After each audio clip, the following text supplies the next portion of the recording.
amigos? Sean bienvenidos a una brigada médica Sala VIP de la fecha. Y bueno, estamos en el mes de septiembre y nuestros anteriores programas han tenido en este sector justamente un éxito muy particular porque estamos tocando temas muy importantes, temas que son de actualidad. En esta oportunidad hablamos justamente de lo que pasa cuando una madre pierde precisamente a un hijo a través de la trata y tráfico de seres humanos o de personas, en este caso de niños, porque tocamos específicamente el caso de la bebé Dailin y la señora Gregoria, que ha sido invitada en nuestro programa y que justamente a través de nuestro psiquiatra, el doctor Marcos Beizaga, vamos a dilucidar un poco lo que pasa en la mente, en la cabeza de una madre cuando pierde a un hijo. Doctor, bienvenido, es un tema álgido, está justamente en todos los medios, en lo relacionado a lo que es trata y tráfico de personas, lo que sucede con los familiares, sobre todo las madres, cuando pierden a un pequeño, a un infante, pero sobre todo a un bebé. Bueno, primeramente muchas gracias por la invitación, siempre para mí es un honor y un placer estar aquí, dirigirnos a todas las personas que nos ven aquí en nuestro país y tengo también entendido en el exterior. Bueno, este es un tema muy delicado y muy complejo, ¿no? En lo que se llama psiquiatría, vamos a hablar en las enfermedades de salud mental, hay una enfermedad muy característica que afecta a millones de personas que se llama justamente lo que es el estrés postraumático, el trastorno de estrés postraumático. Esta es una patología mental que se caracteriza porque hay un serio trauma o una vivencia muy grave que pone en riesgo tu vida o pone en riesgo de la vida de tus allegados. Entonces, a nivel cerebral, este es un dolor emocional y psicológico muy grave y muy fuerte que hace que una persona tenga una serie de sintomatología a la larga, ¿ya? Y si no hay, digamos, una resolución como tal de este estrés tan fuerte, queda este trauma y este estrés postraumático que puede durar meses y años. Incluso en algunos casos no hay cura, de hecho. Muchos pacientes, por ejemplo, que presentaban esto eran pacientes que iban a la guerra. Justamente ahí se ha visto esta situación. Los combatientes. Exactamente, los excombatientes. Incluso antes se le llamaba corazón de soldado a esta enfermedad. ¿Por qué? Porque estaba en riesgo su vida, veían los horrores de la guerra, etcétera, etcétera. Y este trauma psicológico iba con ellos y no podían a la larga, digamos, eliminarlo de sus mentes. Algo similar pasa cuando una persona pierde a un ser querido, ¿ya? Cada persona tiene, por genética y por su personalidad, tiene diferente personalidad, o sea, tiene unos rasgos característicos que le hacen único y especial como ser humano. Pero el problema aquí viene a ser que cualquier persona que tenga una pérdida física de un ser querido, de un ser amado, es un trauma ya de antemano. Hay traumas que son, digamos, normales, que van a pasar como duelos, ¿no? Por ejemplo, la pérdida de un papá, de una mamá, de un abuelo, de una abuela, que ya, digamos, están en la época donde, digamos, ya llegan a la plenitud de sus vidas o a la ancianidad, a la tercera edad, donde, digamos, incluso la sociedad hace que esperemos esta situación, ¿no? Por eso viene el tema del duelo, del entierro, etcétera, etcétera. Es algo con lo que todos los seres humanos pasamos. Pero cuando un ser humano pierde a un hijo, es algo que no quiere nombre. Perder, pero no morir. Por eso, es mucho más grave todavía, ¿no? Porque, digamos, cuando tú pierdes a un hijo, es algo que no tiene nombre. Cuando pierdes a un papá, te quedas huérfano. Pero cuando pierdes un hijo, es algo que no tiene nombre porque es antinatural. Había una película, recuerdo, decía, yo no voy a enterrar a mi hijo me va a enterrar a mí. O sea, eso, digamos, está en nuestra genética misma de seres humanos, pero también de seres vivientes en la tierra, porque todos los animales hacen eso, cuidan a sus crías, por sobre todas las cosas, porque estás preservando la especie. Pero perder a un hijo por trata y tráfico, eso sí es algo todavía muchísimo más terrible, ¿no? Y mucho más traumático a todos los niveles. Porque cuando un hijo fallece, tú tienes la seguridad de que ha fallecido, que lo estás enterrando, que haces un duelo por él, etcétera, etcétera, con todo lo que conlleva, incluso siendo antinaturales. Pero cuando hay estos problemas de trata y tráfico, realmente es algo totalmente horrorífico, ¿no? O sea, es algo grotesco que una persona tiene que vivir, porque no sabes qué es de tu hijo, qué es lo que le están haciendo, qué es lo que le ha pasado, y las personas tienen que vivir con este trauma y revivirlo todos los días. Y es algo muy, muy grave. Los varios escenarios del destino de ese hijo. Claro, y lo único que te queda, digamos, es tu imaginación, porque y mucho más si es, digamos, menor de edad o es, en este caso, bebés, ¿no? Porque, digamos, en muchos casos se dan que los hijos escapan de la casa, digamos, cuando ya son adolescentes o tienen cierta edad. Evidentemente aquí igual hay un sufrimiento intrapsíquico, pero digamos ya el adolescente o el joven ha tomado la decisión de salirse de su casa. Pero cuando se trata de trata y tráfico es algo que las familias y la sociedad sufren en su conjunto, porque no solamente sufren los papás, digamos, sufren los tíos, sufren los abuelos, sufren los amigos de la familia. Entonces el impacto social de la trata y tráfico es algo muy, muy grande y es algo terrible que los seres humanos hacen, ¿no? Doctor, dentro de ese parámetro nosotros tenemos conocimiento, ha sido difundido por todos los medios, incluyendo nuestro medio. Hemos tenido la exclusiva conversando justamente con Gregoria, la mamá del bebé Dailin, quien justamente a través de nuestras cámaras, ella pedía a la señora Camila, un supuesto nombre que se había dado a la raptora, de que le devuelva a la pequeña que en este momento ya está prácticamente por cumplir un año, porque ella ha nacido en septiembre. Dailin ha nacido en el mes de septiembre. Ese es un dato que ustedes deben conocer, señores del público. Y ahora está por cumplir un año. Doctor, ¿qué pasa en la cabeza, en el corazón, en la mente, dentro del parámetro netamente psiquiátrico? ¿Qué pasa en la mente de Gregoria? Gregoria tiene 20 años, 21 años, prácticamente es una persona del norte de Potosí, que entre Cochabamba y Potosí ella ha vivido, porque su esposo es de Cochabamba y ella es del norte de Potosí, de aquellas poblaciones más deprimidas, económica, socialmente, antropológicamente, como usted lo quiera ver, de esas personas que llegan a la ciudad de la Paz de Gobierno y a las ciudades troncales a fin de año a pedir limosna, un granito de arena para llevar un regalo, alguna cosa, un obsequio a sus poblaciones, porque viven en la extrema pobreza. Muchos dicen que se dediquen a trabajar, pero hay un factor muy importante. En Bolivia, en las condiciones en las que vivimos, un momento complicado para lo que es la economía, no solamente nacional, sino mundial, a través de la crisis, de lo que nos ha dejado la pandemia en sí, estamos viviendo y estamos viendo una crisis. Hablamos de trabajar, pero tal vez no es tan fácil ni tan posible trabajar.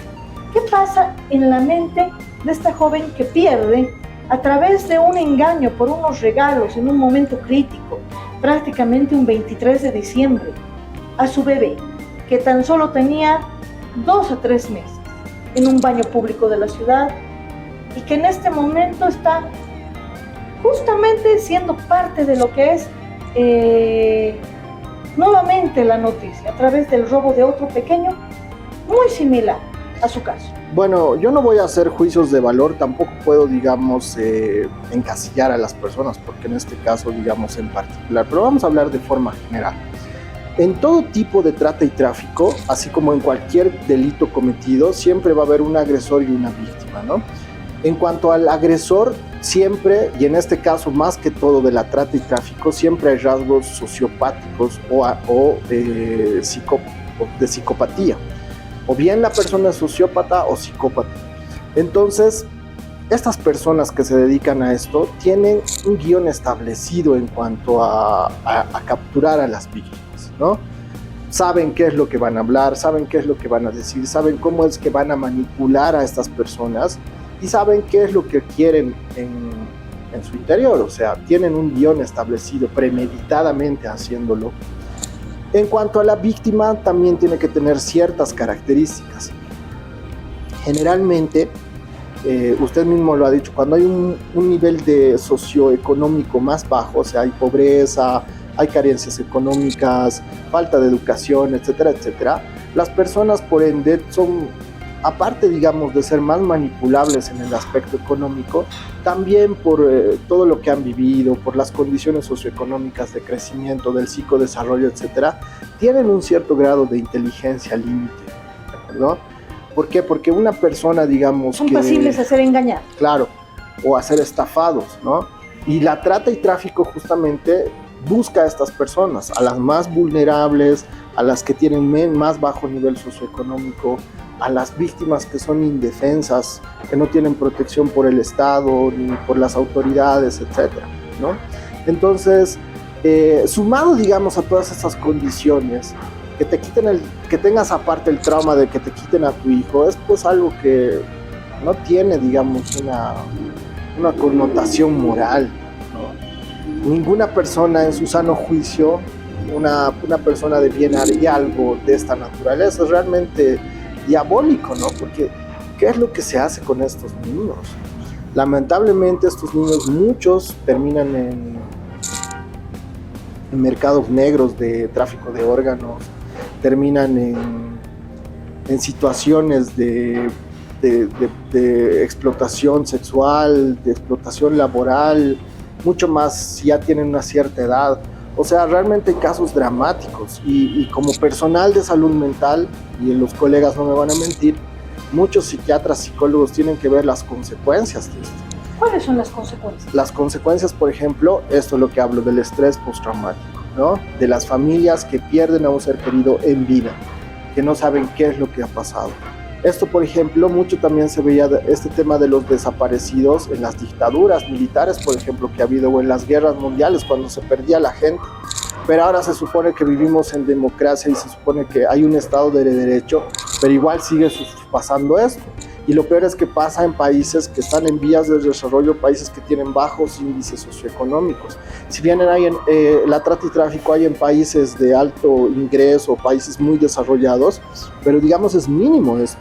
Y justamente las víctimas van a estos países para trabajos forzados, esclavismo, explotación sexual, tráfico de órganos, etcétera, etcétera.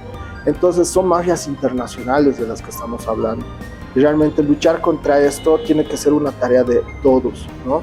Porque se puede satanizar a una persona, pero esa persona que comete este acto es la punta del iceberg nomás. Por debajo, digamos, hay una organización criminal internacional que está actuando en este sentido. Y lamentablemente, como decía, los profesionales en salud mental no solamente vemos a las familias de las víctimas, tenemos que ver a veces a las víctimas también. Personas o mujeres, por ejemplo, que han sido víctimas de trata y tráfico y que han terminado como esclavas sexuales, que han terminado en situaciones de explotación en prostitución, etcétera, etcétera. Entonces es algo que la sociedad trata de ocultarlo porque es algo muy aberrante. Pero este caso justamente demuestra, y es, digamos, para muestra basta un botón, ¿no? Digamos, de que a tal grado puede llegar, digamos, esta criminalidad, porque secuestrar a un bebé, o sea, arrancarlo de los brazos de su madre, es pues algo que no hacen los animales. Estamos en un país de origen, destino y tránsito de lo que es el delito de trata de personas. Y en ese desarrollo, en ese parámetro, rescatamos las palabras del doctor que menciona que las víctimas menores de edad, por ejemplo, bebés de entre 1 y 2 años, 3 años, son justamente vendidos en el mercado negro internacional en mínimo $60,000 para lo que es la adopción de aquellas parejas que no tienen la posibilidad de tener hijos.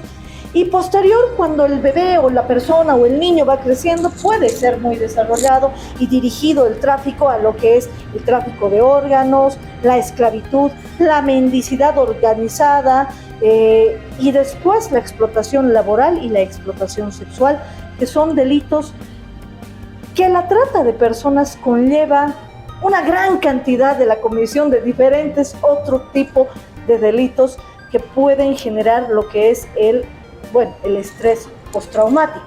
Pero en este caso en particular, una madre joven. Le hago esta pregunta en razón, por ejemplo, de que usted no conoce el caso ni ha entrevistado a ninguna de estas madres jóvenes pero que prácticamente es una gran mayoría en nuestro país. Por ejemplo, derivan del embarazo adolescente, derivan de lo que usted menciona, las condiciones socioeconómicas precarias que hay en nuestro país y que específicamente son las víctimas vulnerables de este delito, que por año nos está robando un niño. Ni siquiera es por año. Son 8 meses de que la bebé Dailin ha desaparecido de las mismas inmediaciones de la Plaza Ellino, la terminal de buses y lo que es estos lugares comerciales de la ciudad, sede de gobierno.